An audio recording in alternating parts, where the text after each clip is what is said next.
ఈనాటి మన ముఖ్య అతిథి నాకు చిరకాల మిత్రులు,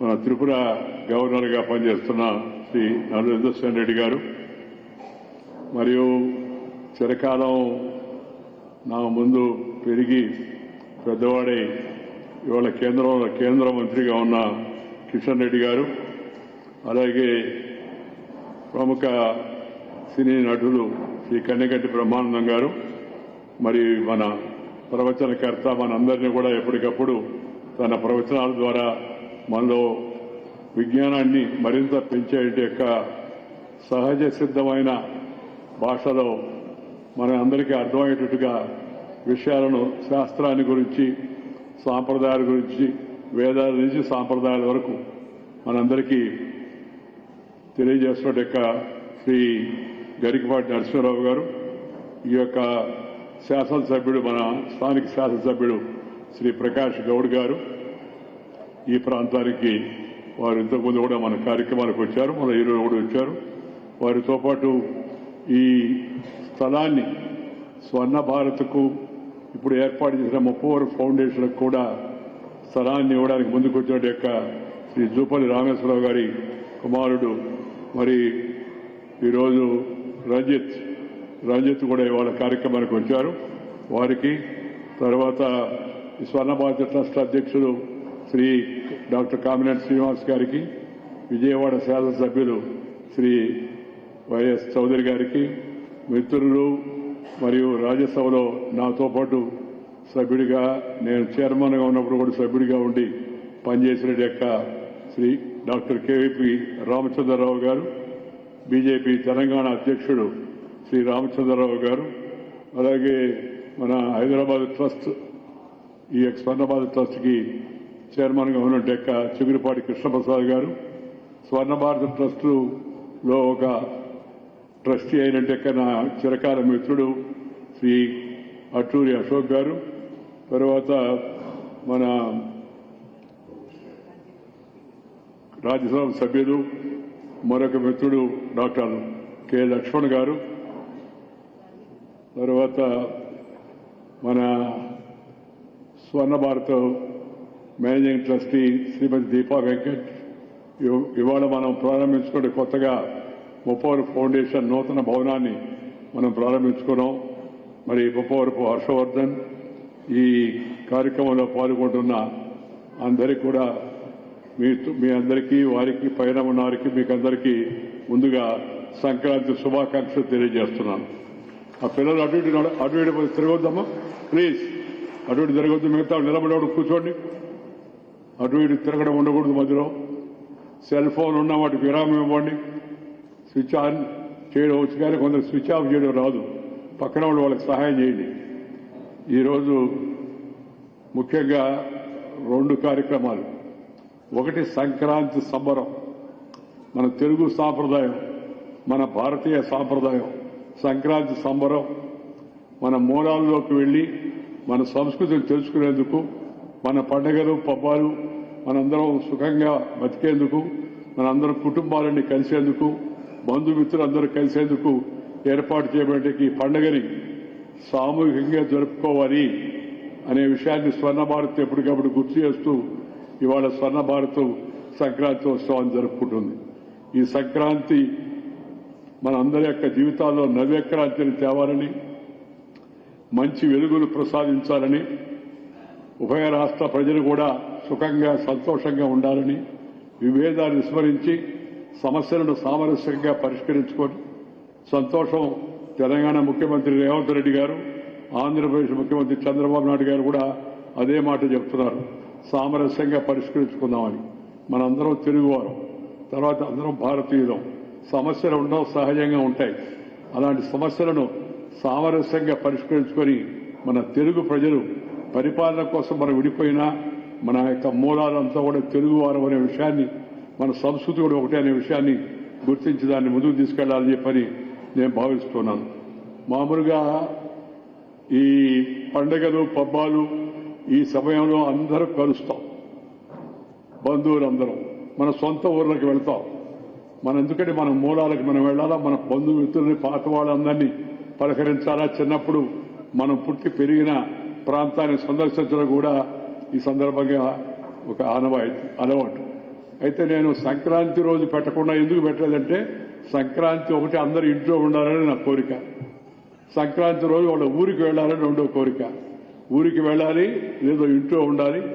బంధుమిత్రులు ఎవరైతే ఉన్నారో వాళ్ళందరినీ బయట ఎవరన్నా ఉంటే వాళ్ళు పిలుచుకోవాలా, అందరం కలిసి సంతోషంగా పండగ చేసుకోవాలా. ఆ పండగలో మనం చేసుకునే మన తెలుగు పిండి వంటకాలు చాలా. తర్వాత పెద్ద పండగ రోజు మన పెద్దలకు మనం పెట్టుకొని వాళ్ళని గుర్తుంచుకొని వాళ్ళు చూపిన మార్గంలో మనం నడవాలి.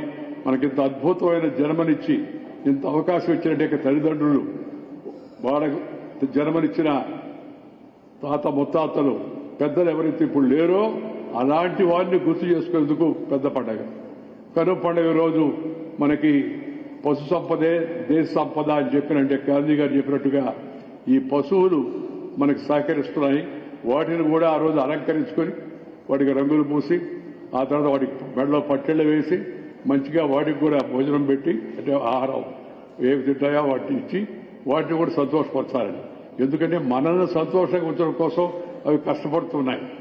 వాటిని కూడా సంతోషంగా ఉన్న పండగలో మనం సంతోషంగా ఉన్నప్పుడు పశువులకు కూడా మనం అలంకరణ చేసి వాటిని కూడా మంచిగా తినుబండారాలు ఏవైతే వాటికి అలవాటు ఉన్నాయో వాటిని పెట్టి వాటిని కూడా సంతోషంగా చేయించాలని మన పెద్దలు కనుమ పండుగ పెట్టారు. పెద్దలను గుర్తుపెట్టుకోవడం కోసం పెద్ద పండగ సంక్రాంతి.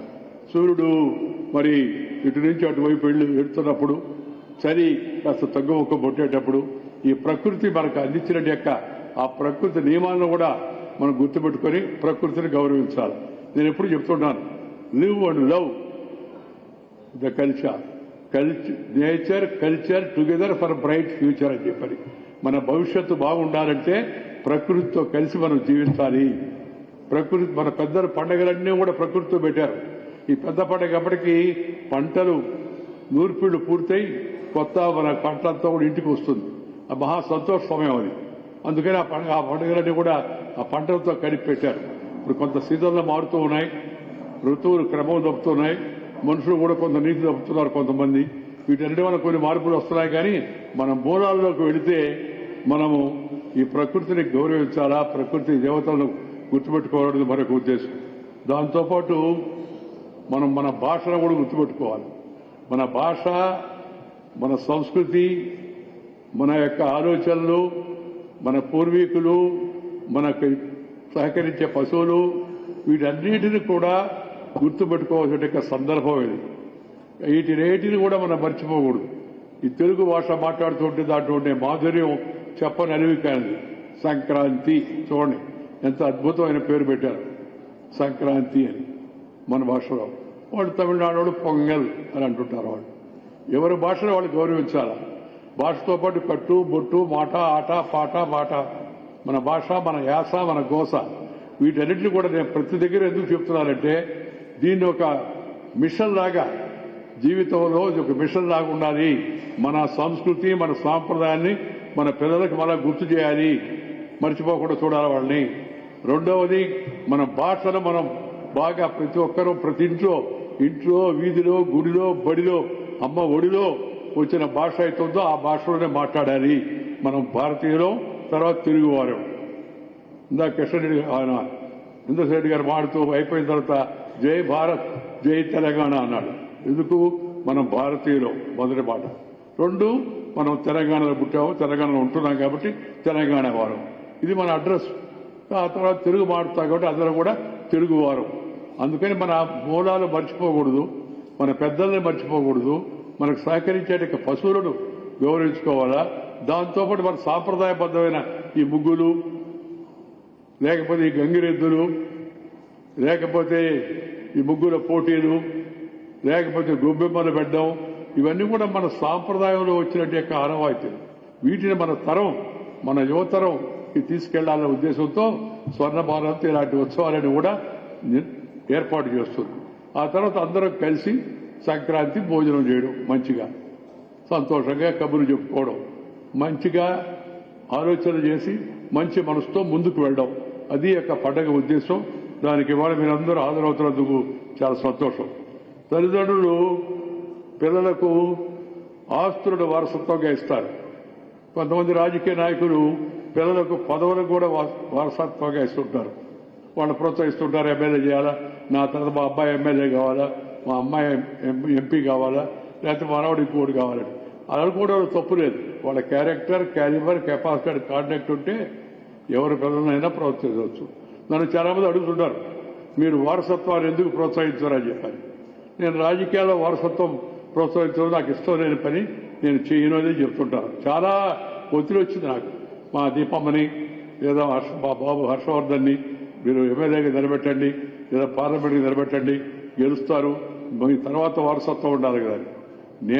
నేనేమనుకుంటున్నానంటే నా తర్వాత కూడా ఈ కుటుంబం వారసత్వం కొనసాగారంటే నేను ప్రారంభించిన ఈ స్వర్ణ భారత ట్రస్టు, ఆ తర్వాత మప్పవర ఫౌండేషను, ఈ రెండు విజయవంతంగా జరుగుతూ ఉండాలి. ఇదే నా వారసత్వం. అందుకే నేను పిల్లల్ని మొదటి నుంచి ప్రోత్సహించాను. దీపమ్మ ద్వారా ఈ స్వర్ణ భారత ట్రస్ట్గా మేనేజింగ్ ట్రస్టీగా మేము మిత్రులందరూ కలిసాం. 24 ఏళ్ల కిందట కలిసాం నెల్లూరులో. కలిసి ఆలోచిస్తున్నాం ఏమైనా చేద్దాం మంచిగా. ఏం ప్రతిసారి మాట్లాడుకుంటున్నారు, ఇంకా ఏం ముందుకు పోవడం లేదు అని మా అమ్మాయి గుర్తు చేస్తే అప్పుడు అందరం కలిసి స్వర్ణ భారత ట్రస్ట్కి నెల్లూరులో మా ఊర్లో దానికి అంకురార్పణ చేశాం. ఇప్పుడు 24 ఏళ్ళు పూర్తవుతుంది, విజయవంతంగా నడుస్తోంది. నేను మా అమ్మాయికి ఇచ్చే వారసత్వం అదే.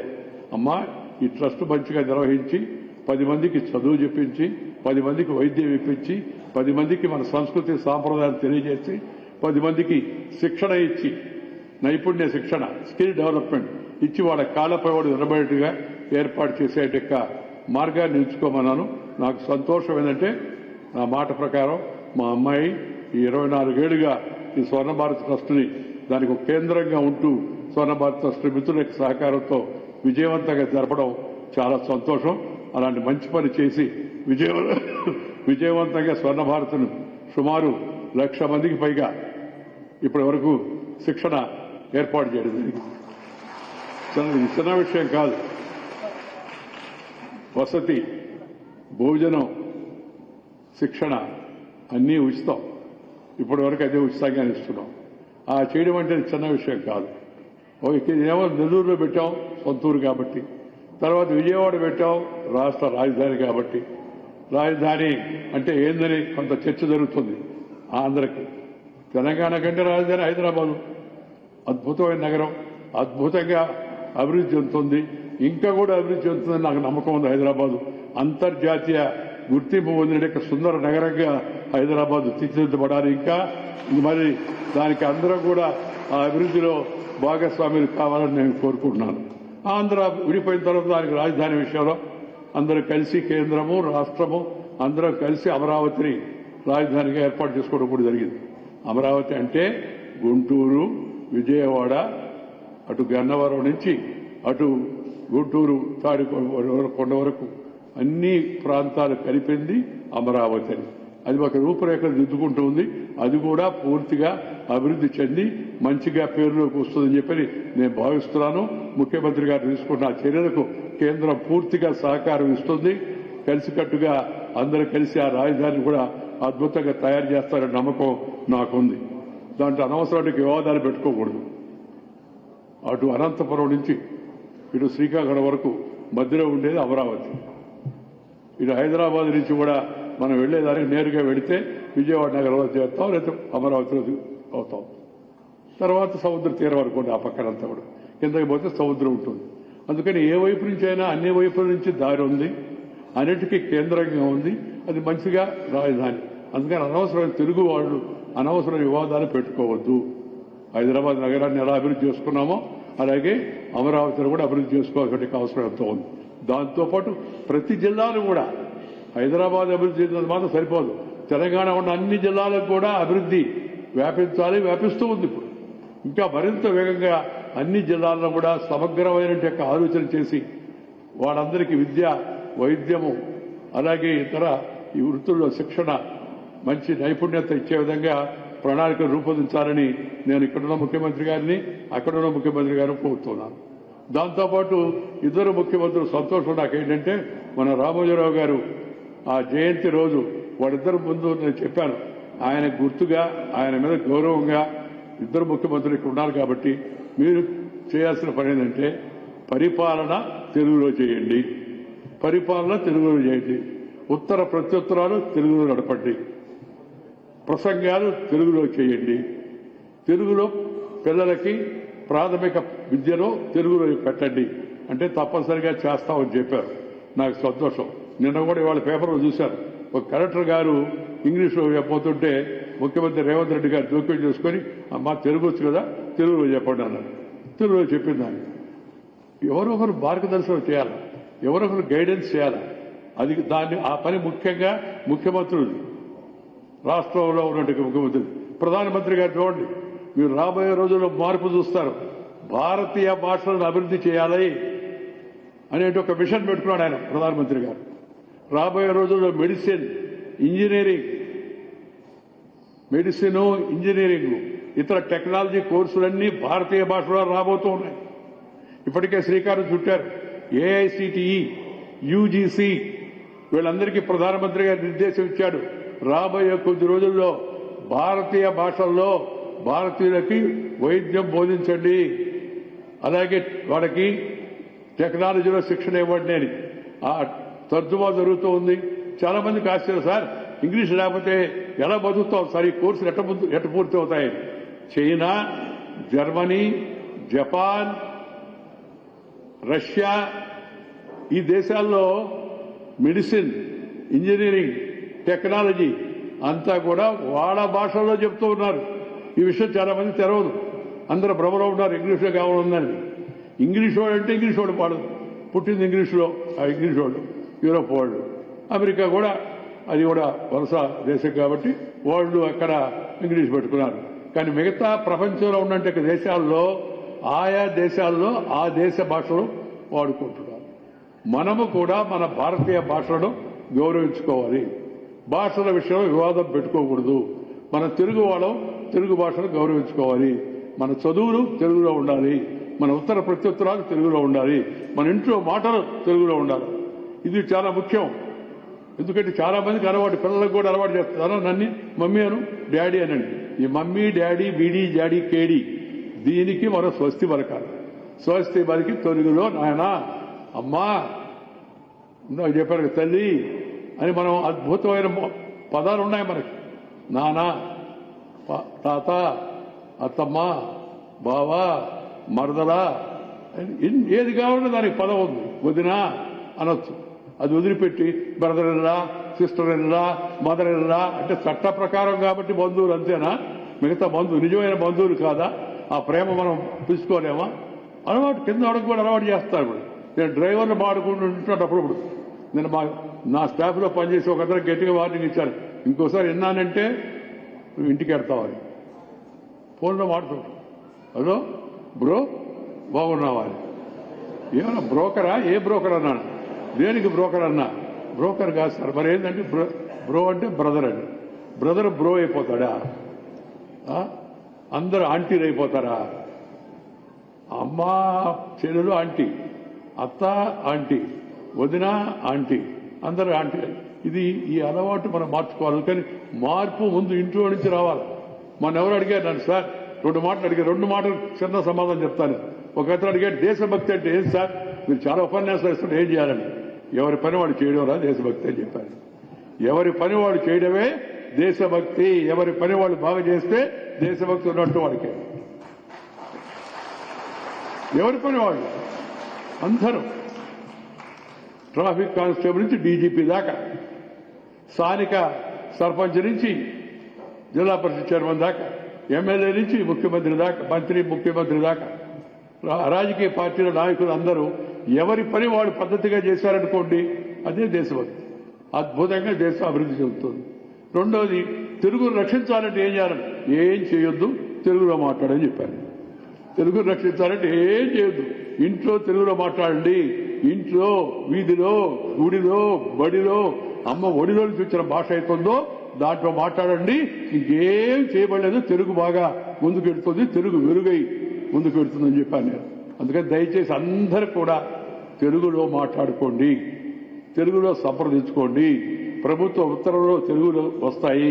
ఇస్తామని చెప్పారు. ఇవ్వకపోతే ఇమ్మని అడగండి.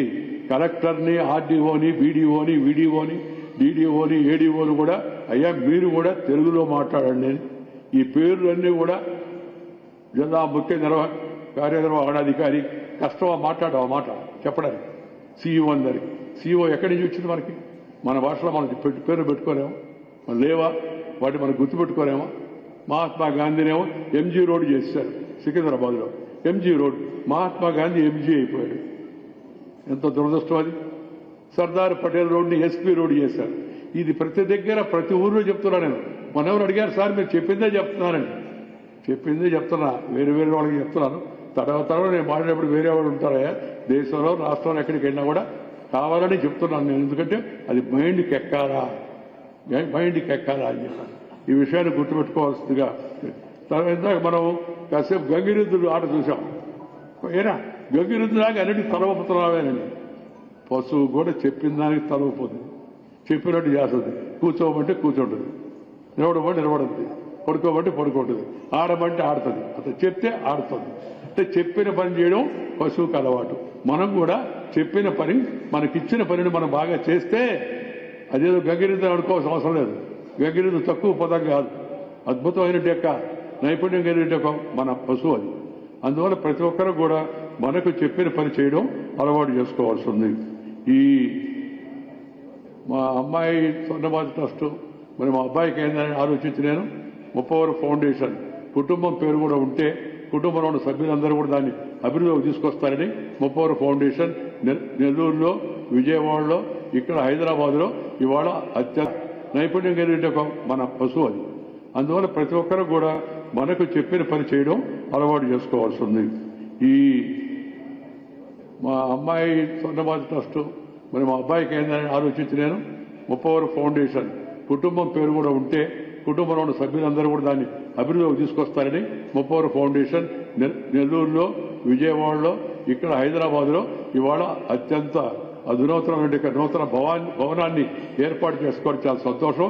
అందువల్ల 30 ఫౌండేషన్కి హర్షవర్ధన్ కూడా నేను మనందరి తరఫున శుభాకాంక్షలు అందజేస్తున్నాను. సంక్రాంతి ఈ ప్రయోగం విజయవంతమై ఈ 30 ఫౌండేషన్లో పెట్టే కోర్సుల్లో తగిన విధంగా వాటిని ఉపయోగించుకొని ఈ ప్రాంతంలో, తెలంగాణ ప్రాంతంలో ఉండే యువత ఉద్యోగ అవకాశాలు అందిపుచ్చుకోవాలని చెప్పని ఆ 30 ఫౌండేషన్ కూడా అభివృద్ధి చెందాలని చెప్పని నేను కోరుతున్నాను. ఎందుకంటే నాకు ఇప్పుడు 76 ఏళ్ళు వచ్చాయి. నా తర్వాత ఏందనే ఆలోచన నా మనసులో మొదలైంది. నా తర్వాత నాకు కొడుకుల గురించి, కూతురు గురించి, మనవడి గురించి, మనవరాళ్ల గురించి ఏ విధమైన దిగులు లేదు, చింత లేదు. భగవంతుడు దయ వల్ల మంచి కుమారుడు, మంచి కోడలు, భగవంతుడు దయ వల్ల మంచి కూతురు, అద్భుతమైన సద్గుణ సంపన్నుడైన అల్లుడు, భగవంతుడు దయ వల్ల మంచి మనవాడు, మంచి మనవడికి కూడా ఈ మధ్య శ్రీమతి మనవరాలు లభించింది.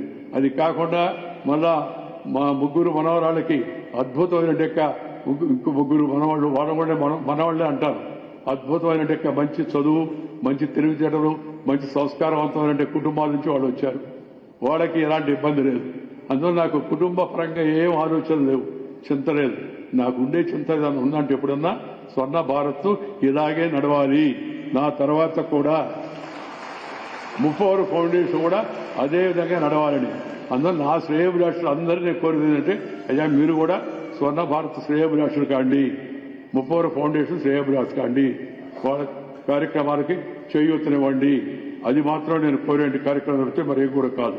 దాంతోపాటు మనం ప్రతి ఒక్కరు కూడా జీవితంలో ఈ షేర్ అండ్ కేర్ అంటే సంపాదించు, దాంట్లో కొంత ఇతరులతో పంచుకో, అప్పుడు సంతోషంగా ఉంటావు అనే సూత్రాన్ని పాటించాలా. ఈ సంక్రాంతి సందర్భంగా మనందరం మన కుటుంబాల్లో పెద్దలకు పెట్టుకున్న తర్వాత నేను సైతం కొద్దో గొప్ప పక్క వాళ్ళకి సహాయం చేస్తాను అనే నిర్ణయాన్ని మనసులో చాలా మంది చేస్తుంటారు ఆల్రెడీ, నేను చెప్పలే, కానీ మనసులో పెట్టుకోవాల్సిన అవసరం ఉందని చెప్పని ఈ సందర్భంగా నేను అందరినీ కోరుతున్నాను. ఈరోజు ఈ యొక్క కార్యక్రమం మనం ఇక్కడ ఏర్పాటు చేసుకున్నాం. ఎక్కువ సమయం తీసుకోవడం కూడా నాకు ఇష్టం లేదు. మనం మన యొక్క సనాతన ధర్మంలో అంతర్వాహిగా ప్రవహిస్తున్న యొక్క సాంస్కృతిక వారసత్వాన్ని, దాని సారాంశాన్ని కూడా మనం స్వీకరించాలి. మన పండుగలు పబ్బాలతో పాటు మన నాటకాలు, మన నృత్యాలు, మన పద్యాలు, మన యొక్క సంగీతము, మన సాహిత్యము వీటిని ప్రోత్సహించాలా. మనకి వాటిలో పెద్దగా ప్రవేశం లేకపోయినా ప్రవేశం ఉన్న వాళ్ళని పిలిచి గౌరవించుకోవాలి. వాళ్ళ పెద్దలు నరసింహరావు గారిని పిలిచింది మనం అందుకే.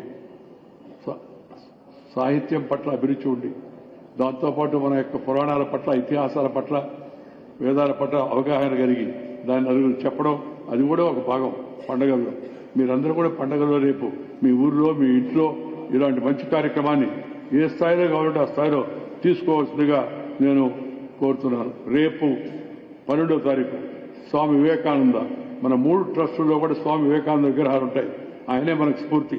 ఆయన స్ఫూర్తి తీసుకొని భారతదేశ యొక్క ఔన్నత్యాన్ని, మన యువ భారత శక్తి సామర్థ్యాలను సగర్వంగా చాటి చెప్పిన మహనీయుడు ఆయన. అంతర్జాతీయ వేదికలపైన ఆయన నుంచి స్ఫూర్తి తీసుకొని ఆయన జీవితాన్ని మన పిల్లలు అధ్యయనం చేసేట్టుగా చేసి ఆయన జీవితంలో బోధించినట్టు అద్భుతమైన విషయాలను మనం ముందుకు తీసుకెళ్ళడం కోసం ప్రయత్నం చేయాలని చెప్పని ఈ సందర్భంగానే మనం చేస్తున్నాను. వేమన పద్యాల పరిమళం, సప్తస్వరాల సుగంధంతో కలిసి ఈ సంక్రాంతి సంబరాల వేళ మనం ముందుకు రావడం చాలా సంతోషం. విశ్వదాభిరామ విదురవేమ అన్న మగుటం వినబడిన తెలుగు గడపలేదు. ఆట వెలది సేద్యానికి వేమన గారు తెచ్చిన అందం అజరామరం. అందుకే ఒక మిత్రుడు ఇవాళ ఈ వేమన పద్యాలు వీటిని అన్నిటినీ మరి సమకూర్చి మనకి అందజేస్తానని చెప్పి అన్నాడు. ఒక సంపుటాన్ని ఇవాళ ఆవిష్కరించమన్నాడు. నేను తప్పనిసరిగా ఆవిష్కరిస్తానని చెప్పాను. వారిని కూడా ఈ సందర్భంగా నేను అభినందిస్తున్నా.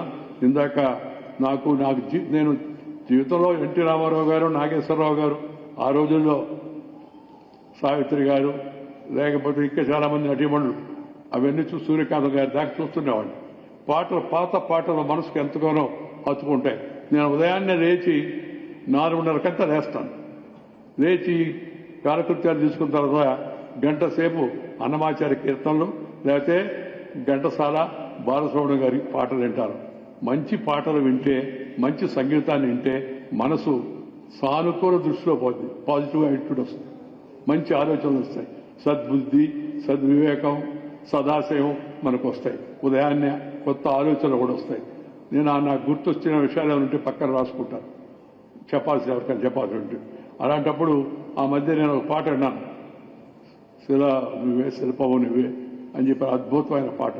ఆ పాట రాసిన జయరాజు గారిని నేను ఒకసారి పిలిచి కలిసి ఆయన అభినందించాను. ఇంతటి అద్భుతమైన పాట ఈ మధ్యకాలంలో నేను వినలేదు. ఈ మధ్యకాలంలో అంత అద్భుతమైన పాట నేను వినలేదు.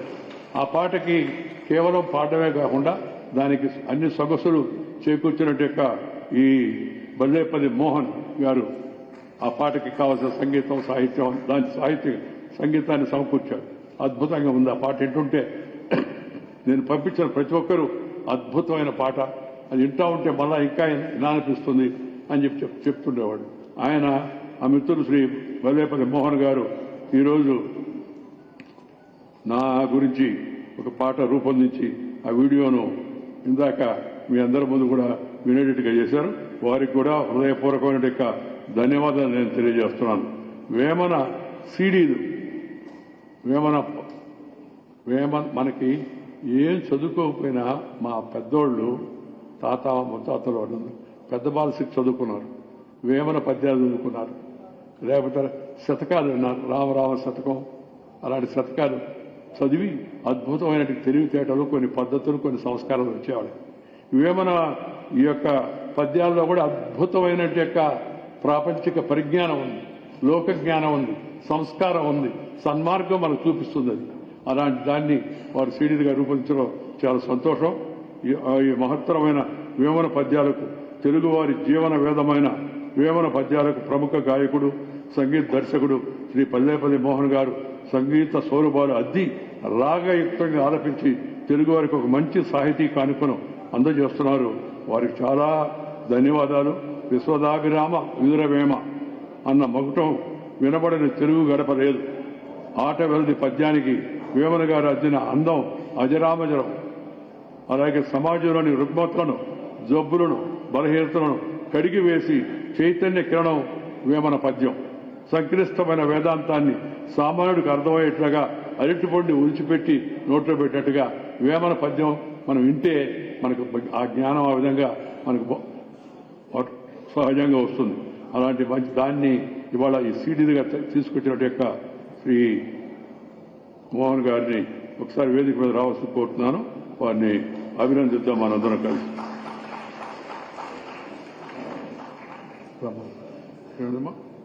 ఇచ్చారా?